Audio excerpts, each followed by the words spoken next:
Et maintenant, Marie-Carole et Alex dans The M&A Show. Bonjour, bonsoir. Tout d'abord, on voudrait s'excuser pour la semaine passée. On n'a pas pu faire une vidéo parce qu'on a eu un imprévu. Mais à cause de ça, cette semaine, on va faire un plus long. Bon, moi je suis Alex. Moi, c'est Marie-Carole. Et c'est le M&A Show. Bon, aujourd'hui, je vais vous parler de la cyberdépendance.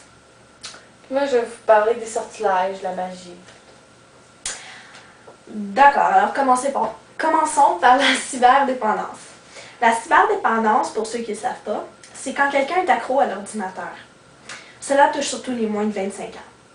Les plus jeunes qui sont accros à l'ordinateur peuvent avoir dans les environs de 15 ans, puis c'est surtout des garçons.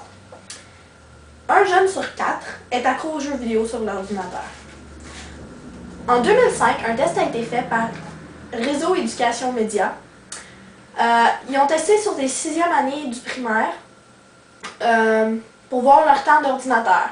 Donc, ils en ont déduit qu'à chaque soir, un élève de 6e année passe 42 minutes sur MSN, 42 minutes à télécharger de la musique, 31 minutes à faire des recherches pour ses devoirs, 42 minutes à jouer en ligne, 42 minutes sur des sites de clavardage et 38 minutes à regarder des blogs.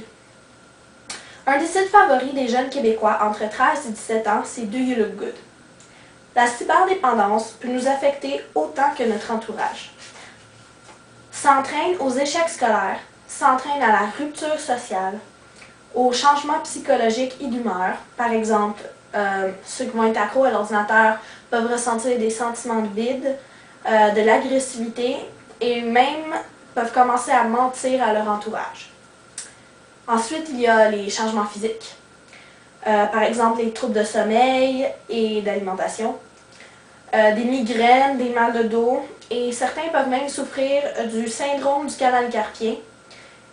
C'est du fourmillement, de l'engourdissement et puis de la douleur dans les doigts. Un traitement contre la cyberdépendance, c'est des thérapies de comportement familial ou individuel. L'objectif, c'est d'apprendre à limiter, à gérer son utilisation d'Internet sans interdit. Environ 6 mois de thérapie suffisent. Les conseils pour les parents, il y en a 3. Le premier, intéressez-vous aux jeux auxquels votre enfant joue pour voir s'ils sont bien de son âge.